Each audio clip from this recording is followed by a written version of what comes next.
maaleykum mbokk internet yi yéen ànd ak ñu sur seen bi di Buzz Total ñu andil leen lii rek ay xibaar lu jëm si artiste bi di Aida Samb moom nag mel na si nag génneel li nga xamante si ne moo di nouveau album bu am solo vraiment bëri na am solo trop gars yi ñu bokk ko seetaane noonu gis ngeen Aida Samb ma ngay jooy ñu koy fombal li nga xamante ne si ne moo di album moom bii nii bëri na son yi xamante ne si ne sokke na ñëpp ñu xamante ne si ne ñu ngi koy déglu vraiment daal Aida Samb mii daal c'est forcément daal vraiment daal waaye rek lay def yaakaar naa ne kon nag artistes yi daal war nañoo gën a mën a xoolaat seen bopp Aida Samb mi daal neexul ba neexul daal mi ngi liggéey vraiment daal liggéey bu set daal la nemmiku li nga xamante ne si moo di album moom bii sokke na nag ñu bëree vraiment naas na trop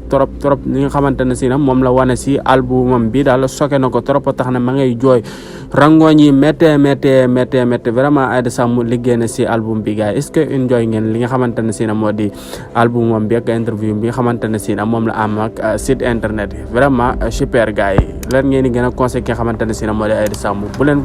fàtte di abonné nag tey partager vidéo yi tey bës cloche de notification yi ñu leen di indilee yeneen i information